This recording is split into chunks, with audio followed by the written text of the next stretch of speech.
하나님 아버지, 오늘 주님의 이름으로 다시 모이게 하시고 이 새벽 거룩한 성전에서 하루를 시작하게 하시는 귀한 은혜를 진심으로 감사합니다.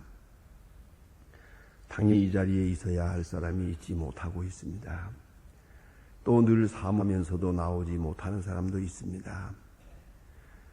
나오겠다고 거듭거듭 결심하면서도 그 결심을 실천할 만큼 강한 의지도 없고 때로는 몸도 약하고 병들어서 지금 이 시간도 깨어서 성전을 사모하면서도 나오지 못하는 그러한 심령들도 많이 있으나 하나님 아버지, 저희를 무엇이고 한데 이처럼 사랑하셔서 기도하는 사람으로 세워주시고 영원한 세계를 지향하는 사람으로 세워주시고 하늘나라를 바라보며 오늘 아침도 찬송 부르게 하시온 이 거룩한 은혜와 사랑을 진심으로 감사드립니다.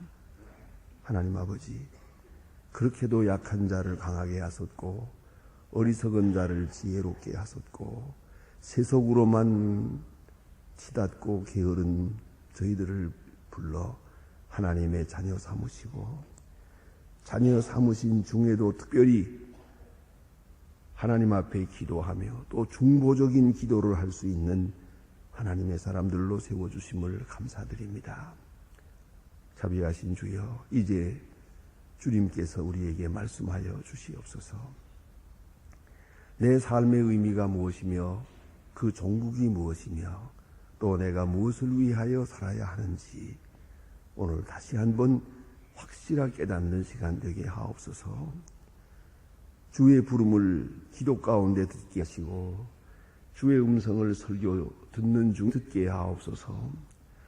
이 계시의 말씀 속에서 오늘 내게 주시는 신령한 성을 가까이 듣는 시간 되게 하여 주시옵소서.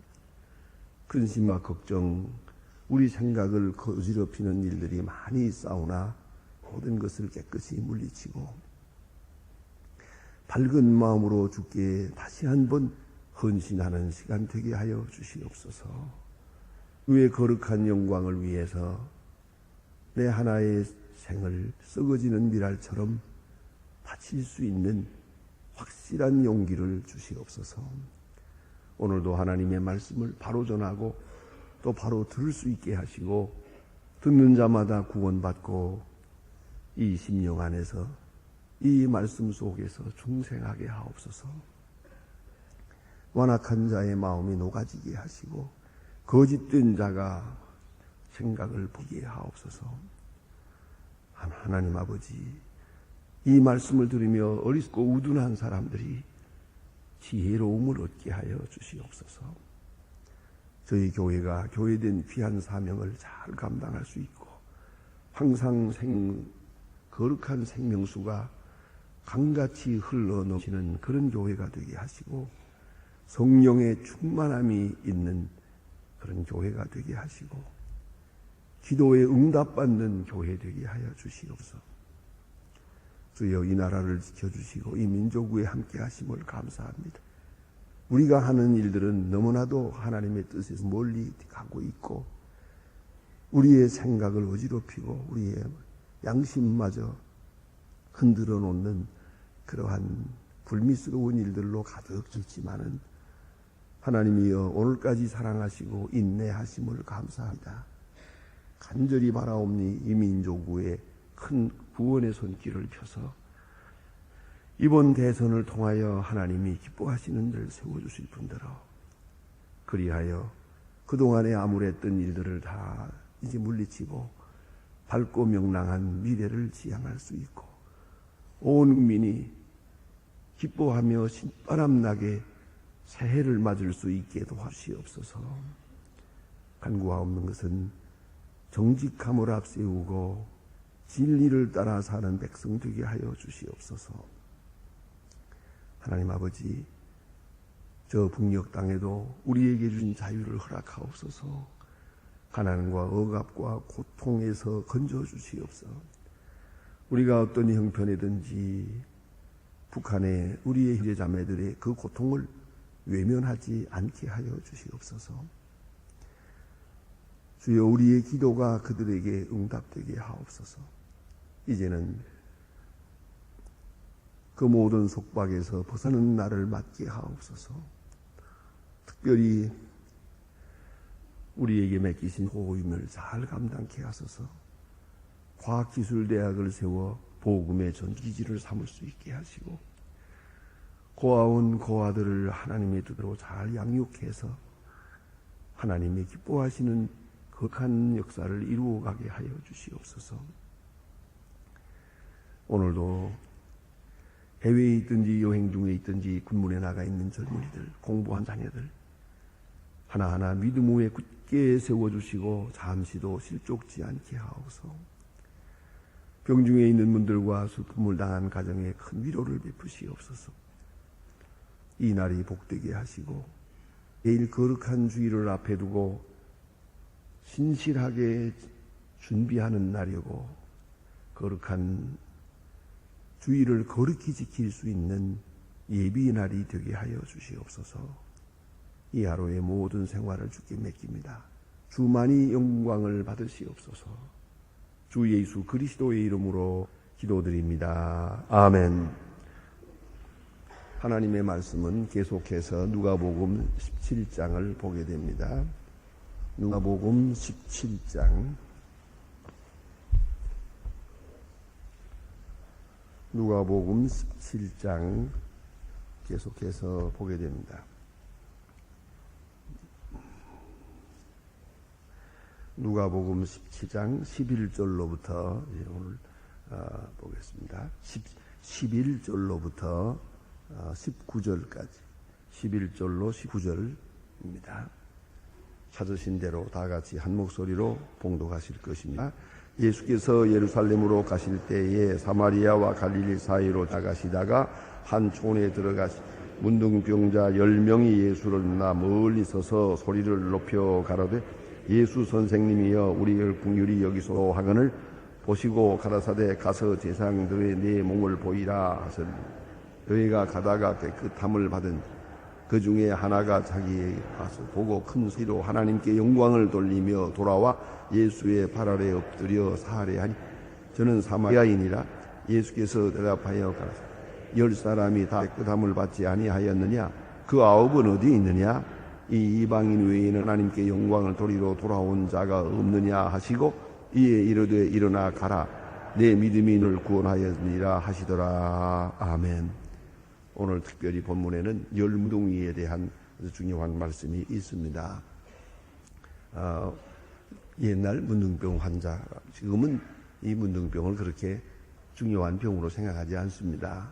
또 특별히 고칠 수도 있고 또 얼마든지 치료할 수 있고 또 나아가서는 전염을 막을 수 있는 그런 병으로 생각을 해서 심지어는 단순한 하나의 피부병으로 그렇게까지 생각을 하고 그렇게 구별하고 있습니다. 그러나 옛날에는 그렇지 않았습니다. 문둥병은 그저 걸렸다 하면 그대로 살다가 죽는 것입니다. 그렇기 때문에 문둥병 환자가 할 때는 다 가정에서부터 떠나야 됩니다. 그것이 제일 아픈 일입니다. 집에 함께 사는 것이 아니고 동구 밖으로 나가서 산기슭이는 구울 같은 데서 그렇게 삽니다. 아니면 동 사람들이 불쌍히 여기어서 얼마의 음식을 이렇게 가져다가 달아내려 이렇게 구슬로 달아내려주면은 그것을 먹고 거기서 살다가 그냥 거기서 가는 것입니다. 그저 죽을 날을 바라보며 이제 남은 시간을 이렇게 살아갈 뿐입니다. 이렇게 되기 때문에 문둥병이다 하게 되면은 엄연히 가정에서 살 수 있는 사람도 쫓겨나야 되고 관계를 끊어야 합니다. 그러니까 만약 여자가 걸렸다면 남편으로부터 이혼당하는 건 물론이고 남자가 그렇다 하더라도 여자가 또 남편으로부터 떠나고 남편은 집을 나와야 합니다. 어쨌든 그 누구든 간에 이 가정이라고 하는 공동체 속에 살지 못하고 사회에서도 살지 못합니다. 이것을 강한 전염병으로 그렇게 생각했기 때문입니다. 그래서 얼굴을 가리우고 요 눈만 내놓고 이렇게 다니는 그런 사람들입니다. 그러니까 자연이 집단화가 됩니다. 여기 10명이라고 했는데 10명이 모여 살았던 것 같습니다. 그런데 음식을 이렇게 계속 잘해주면 좋거니와 그게 잘 안 될 때는 부득불 아주 이렇게 단체로 나와서 동리 가까이 오게 됩니다. 와서 소리를 지릅니다. 당신들이 우리에게 먹을 것을 주지 않아서 우리가 이렇게 여기까지 왔습니다. 하게 되면 동리가 동원돼서 우리가 너무 관심 없이 지냈구나 하고 다시 또 이제 가까이 갔다가 음식을 놔주면 그걸 가지고 돌아가게 돼 있습니다. 그러니까 여기 지금 10문둥이가 이렇게 나와 다녔다 하는 것은 지금 동리 사람들이 그들을 여수히營養을 공급하지 못했다 하는 그런 뜻도 되고, 또 한 가지는 예수님에 대한 소문을 어찌어찌 듣고 예수님이 이 근방에 지나간다는 말을 듣고 가까이 온 것 같습니다. 그다음에 또 한 가지 중요한 점은 이렇게 문둥병 환자가 났을 때는 상대방이 나를 못 알아볼 수 있거든요. 그러면은 문둥병 환자를 알아보고 사람들이 도망가는 게 아니라 오히려 문둥병 환자가 저기 사람이 오면은 가까이 오지 말라고, 여기 지금 문둥병 환자가 있으니 가까이 오지 마라, 부정하다 하고 소리를 질러야 됩니다. 가만히 있어서는 안 된다는 겁니다. 그래서 자기가 문둥병 환자라고 하는 것을 계속 사람들에게 알리면서 살아야 됩니다. 그래서 남은 생을 살다가 비참하게 세상을 어디서 죽는지 모르게 떠나는 것이옵시다. 이 문둥병 환자의 일생이다. 그런데 오늘 여기 보니까 10문둥이가 집단 생활을 하면서 같이 다니다가 예수님을 보고 예수님에 대한 소식을 들었어요. 저들이 예수에 대한 소문을 듣고 여기 보니까 소리 높여 가라되 예수 선생님이여 우리를 긍휼히 여기소서. 예수 선생님이여 우리를 긍휼히 여기소서. 누군가가 전해 주었겠지만 그 복음을 전했다고 하는 것도 우리 생각을 해야 됩니다. 그리고 전한 소식에 대해서 이분들이 믿었습니다. 다른 사람들처럼 마음대로 다니면서 여러 가지 경우를 보고 경험할 수 있는 사람이 못 됩니다. 그러나 예수 선생님이 문둥병 환자도 깨끗하게 할 수 있다 하는 것을, 그런 소문을 듣고 믿었습니다.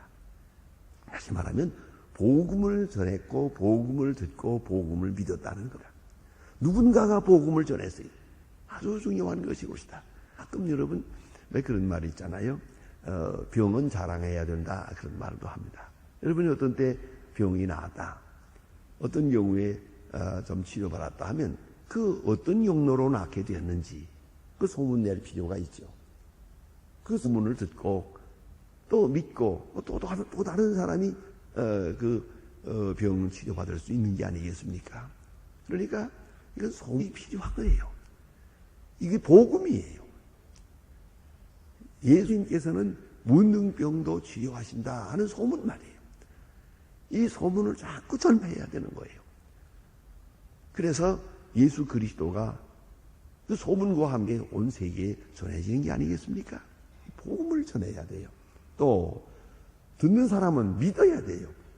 듣고 믿어야 돼요. 이 누군가가 전했고 이 복음을 이 10사람이 믿었다네요. 복음을 들으면서 쓸데없는 소리 하지 말라고, 그런 일이 있을 수가 없어, 이렇게 말했다면 소용이 없지 않습니까? 그러나 이 10사람이 믿었어요. 그리고 기회를 만나서 이렇게 예수님 가까이 오면서 소리를 지르는 거예요. 소리를 지르기를 우리를 긍휼히 여기소서 했습니다. 14절에 보면 보시고 가라사대 가서 제사장에게 그 몸을 보이라. 딱 한마디요. 제사장의 몸을 보이라. 이 말이 너무 간단해요. 이 설명을 좀 해줄 수 있는 말이에요. 그러나 예수님의 말씀은 이렇게 간단했어요. 왜 간단해야 했느냐? 그들의 믿음을 촉구하기 때문이에요. 그래서 제사장에게 보이라. 이것은요, 제사장은 옛날에 의사옵시다. 의사를 겸합니다. 그렇기 때문에 여기 문둥병 환자가 생겼다 하면은 뭐 제사장에게 가서 보이는 거예요. 제사장이 보고 어떻게 진찰을 해야 하는가, 그 레위기서에 보면 다 나옵니다. 이렇게 알아보고 이렇게 진찰을 하라. 그리고 확실해지거든. 너는 문둥병이다 라고 판단을 내려라. 그러면 그 다음부터는 문둥병 환자로 되는 것이죠. 그 어느 순간에는 문둥병 환자인지 아닌지 그거 알 수가 없잖아요. 이걸 제사장이 판단할 때 있어요. 판단해서 진단을 하고 이렇게 되면은 가족에서부터 격리되는 것이죠. 또 그 다음에 어떤 여유로 해서 병이 나을 수도 있어요. 뭐 자연현상으로 나을 수도 있는 거니까요. 이렇게 나았을 경우, 이제 낫다 싶으면 낫다고 해서 내가 마음대로 돌아다닐 수가 없어요. 제사장에게 가야 돼요. 가서 제사장이 보고 확실히 낫고, 그 기적이구만. 어떻게 해서 낫는지 그건 모르겠지만 확실히 나서 인정을 하고 뿐만 아니라 마치 ID 카드처럼 제사를 드려야 해요. 하나님 앞에 결례라고 하는 제사를 드려야 돼요. 제사를 드리고 이제 확실하게 제사장이 증명서를 만들어줘요. 너는 문둥병이 나았다 하면 그때 가서 목욕을 하고 새 사람으로 공동생활 속에 들어가서 살게 되어 있는 거예요. 그러니까 말하면 문둥병이 나았을 때 나았다고 하는 것에 대한 확증을 얻기 위해서 제사장 찾아가는 겁니다. 가서 진단 결과를 가지고 나오게 돼 있는 건데 낫기도 전에 제사장한테 갈 필요는 없는 겁니다. 여기서 문제가 돼요. 제사장에게 가서 보이라 했습니다. 여러분 하겠습니까?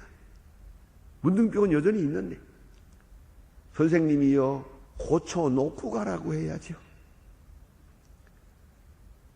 주님께서 문둥병을 깨끗하게 한 다음에 가라고 해야지. 지금 여전히 문둥병을 가지고 있는 우리를 향해서 가라 하면 제사장에게 왜 가는 걸까? 우리가 왜 가야 됩니까? 얼마든지 항의할 수가 있어요. 우리 인간의 이성은 여기서 얼마든지 반항할 수가 있어요. 충분히 그런 생각과 그런 말 할 수 있는 제사장들, 환자들이에요. 어째서 고치지는 않고 가서 진단만 받으려고 하느냐, 이런 말이 든 거죠. 그런데도 불구하고 여기 보니까 자, 제사장에게 내 몸을 보이라 하였더니 저희가 가다가 깨끗함을 받은지라. 요새 말만 따라 이것은 리모트 컨트롤로 고친 거예요. 이것은 손을 대고 발에서 앞에서 고친 게 아니라 멀리서 가는 도중에 나음을 얻었어요. 말씀하는 순간 나은 게 아니고 가는 도중 나왔어요. 그만큼의 믿음을 요구하는 거예요. 이 믿음이에요. 고쳐놓은 다음에 가라고 해야 하지 않겠습니까? 그건 반항이에요. 고친 다음에야 갈 수 있는 거지. 이런 의심도 잘못된 거예요. 제사장에게 보이라. 벌써 맞다는 얘기죠. 나아서니 가서 보이라 하는 말씀이에요. 이걸 믿었어요. 말씀 속에 치유의 능력이 있음을 믿었어요. 눈에 보이지 않지만 역사는 나타나고 있다는 걸 믿었어요. 가다가 보니까 깨끗하게 이제 깨달았어요. 그 중에 하나가 자기의 나아서를 보고 큰 소리로 하나님께 영광을 돌린다. 원 이런 일이 있을 수가 있는가? 그리고 제사장에게 가지 않고 다시 와서 예수님의 발 아래 엎드려 살해했다. 그 손에 예물 없습니다. 그러나 예수님께 왔습니다. 간혹 이런 해석을 하기도 합니다. 다른 사람들은 어디 갔을까? 나은 다음에 빨리 가족을 만나야지. 또 혹은 나은 다음에 빨리 좀 더 바른 생활을 이제부터 해야지. 그런 것 사람도 있겠지만 혹 가서 목욕을 하고 깨끗하게 하고 그 다음에 선물을 사가지고 예수님께 와야지 하고 갔는지도 모른다. 좀 생각해 볼 만한 거예요. 이 더러운 몸, 이 얼굴 이대로 예수님 앞에 놨을 수가, 이 옷 예수님 앞에 갈 게 아니라 깨끗하게 정장을 하고 예물을 가지고 찾아가서 예수님에게 악수도 하고 많은 사람 앞에서 간증을 해야지 하고 뒤로 미뤘다가 못 온 거죠. 언제든지 선한 일은 즉각적으로 해야지요. 잠깐 미루면 못하게 됩니다. 기회를 놓치게 됩니다. 그런데 어쨌든 이 사람은 우선 사례부터, 이게 중요한 거예요. 우선 목욕부터가 아니고 우선 사례부터, 가족을 만나는 게 먼저가 아니라 예수님 만나는 게 먼저예요. 이 모습 이대로, 더러운 몸이요 더러운 옷이지만 상관없어요. 바로 지금 찾아가야겠다. 예수님 앞에 가서 발 앞에 엎드려 살해했다. 얼마나 귀한 말씀인지 몰라요. 바로 그것이 진정한 감사예요. 진정한 은혜에 대한 보답이에요. 이렇게 나왔다. 그럴 때에 보니까 예수님 말씀이 너무 또 깊은 뜻을 가졌어요. 10사람이 다 끄담을 받지 아니하였느냐? 그 9은 어디 있느냐? 그 9은 어디 있느냐? 어째서 너만 오고 9사람은 어디 갔느냐? 다 같이 나왔을 텐데 어째서 너만 왔느냐 하는 거예요. 여기에 중요한 말씀이 있습니다. 다 같이 은혜 가운데 서면서도 살해하는 사람은 하나밖에 없었어요. 병 나은 사람은 열인데 감사하고 하나님께 영광 돌린 사람은 하나뿐이에요. 다 어디로 갔어요? 오늘도 많은 은혜 가운데서 우리가 살아가고 있지만 하나님의 은혜에 깊이 감사하면서 사는 사람은 한 사람밖에 없어요. 그런데 유감스럽게도 이 사람은 사마리아 사람이었다는 것이죠. 사마리아 사람이었어요. 이 사람은 유대 사람이 아니에요. 참 중요한 것은 유대 사람이나 사마리아 사람이나 문둥병 환자일 때는 문둥병 환자라는 이름 때문에 같아요. 동질성을 가지고 살게 돼요. 문둥병이 낫는 순간 하나는 유대 사람이고 하나는 사마리아 사람이에요. 구별됩니다. 하나는 선민의 특권을 가지고 사는 사람이고 하나는 버림받은 사람처럼 사는 사마리아 사람이에요. 그런데 이 사마리아 사람이 찾아왔대요. 여기서 줄을 다면은 그래, 유대 사람들은 다 어디 가고 사마리아 사람만 왔느냐? 하나님을 잘 섬긴다고 하는 유대 사람들은 다 어디 가고 오직 사마리아 사람 하나만 여기 왔느냐? 그 9은 어디 있느냐? 합니다.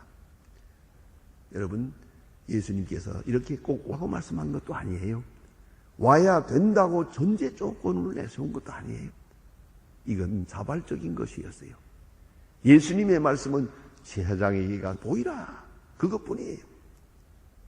혹 그 가운데 이런 사람이 있었는지도 몰라요.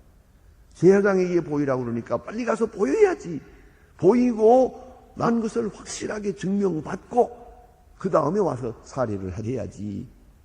만일에 나았다고 하지만 안 나서면 어떡하나? 또 제사장이 가라고 했으니까 제사장이 가지 않으면 다시 재발하면 어떡하나? 제사장에게 가라고 했으니까 가야지. 아주 정직하게 우선장은 제사장에게 가야지. 그것이 먼저다. 이런 생각을 했었는지도 몰라요. 이 사마리아 사람의 마음은 그와는 반대예요. 제사장에게 못 가서 설사 가라 했는데 가지 않아서 내 병이 재발하는 한이 있어도 지금 나은 것은 나은 거예요. 지금 나은 것에 대한 은혜는 간증을 해야 돼요. 감사해야 한단 말이에요. 모든 규례나 제도 상관없이 초연하게 오늘 이렇게 먼저 사례부터 해야겠다. 그래서 하나님께 영광을 돌리고 주님께 나와서 사례를 합니다. 자, 이제 예수님께서 지적하는 말씀을 보세요. 이 이방인 외에는 이렇게 말합니다. 이 이방인 외에는 여기서 저 남은 사람들은 유대 사람이었던 것 같이 비춰집니다. 이 이방인만. 이것은 유대 사람들에 대한 정면적인 그 외식주의요, 형식주의 그분들에 대한 비판이라고 생각됩니다. 여러분 잘 아시는 대로 섬한 사마리아 사람의 비유를 알고 있지 않습니까? 많은 사람들이 다 그대로 지나갔지만은 사마리아 사람 하나가 불안당 맞은 사람을 구제 주었다 말씀하고 계십니다. 오늘도 여기서 사마리아 사람, 또 사마리아 사람에 대한 말씀이 많아요. 요한복음 4장에 보면 사마리아 여인이 또 구원받는 이야기가 있습니다. 유대 사람들은 사마리아 사람을 무시해요. 아주 은혜의 생활 선택원에서부터 아주 버려진 것처럼 정죄하고 있습니다는 예수님은 사마리아 사람을 칭찬했어요. 이 이방인 외에는 하나님께 영광을 돌리러 돌아온 자가 없더냐. 어찌 서글픈 것처럼 말씀하세요. 이렇게 은혜에 대해서 감사할 줄을 모르느냐, 감격할 줄을 모르느냐. 오늘 아홉은 어디에 있느냐? 대단히 강한 말씀이 옵시다. 이게 충격적인 말씀입니다. 그리고 마지막으로 그에게 이르시되 가라, 네 믿음이 너를 구원하였느니라. 자, 첫째는 복음을 듣고 믿었어요. 예수님께 나아가면 고침받을 것이라고. 예수님 앞에 부르짖으면 예수님은 우리를 불쌍히 여겨주실 거라고 믿었어요. 또 가라 할 때에 가면 될 것이라고 믿었어요. 제사장에게 가다가 비 났어요. 나았다는 것을 믿었어요. 나았다는 것을 믿었어요. 예수님의 능력으로 지금 내가 병이 낫다는 것을 믿었어요. 그리고 그 은혜에 감사해야 된다고 됐어요. 무엇보다도 주님 앞에 나와서 살해할 마음이 먼저 있었어요. 그럴 때 예수님 말씀합니다. 네 믿음이 너를 구원하였느니라. 이럴 때마다 저는 생각하는 게 있어요. 내 능력이 너를 구원했느니라. 꼭 그러고 싶던데 그 말씀하지 않았어요? 내 믿음이 너를 구원했느니라. 여러분 어느 정도의 믿음을 가지고 계십니까? 어느 정도의 믿음 그릇을 가지고 있습니까? 오늘 이 사마리아 사람, 이 사람의 믿음을 가만히 생각해 보세요. 바로 이 같은 믿음을 주님께서 기뻐하고 계십니다. 수고하십시다.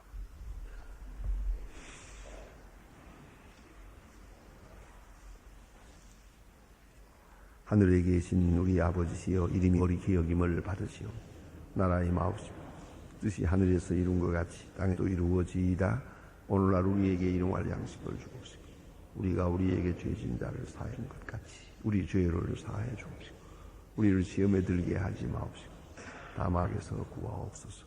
내게 나라와 권세와 영광이 아버지께 영원히 나옵나이다. 아멘.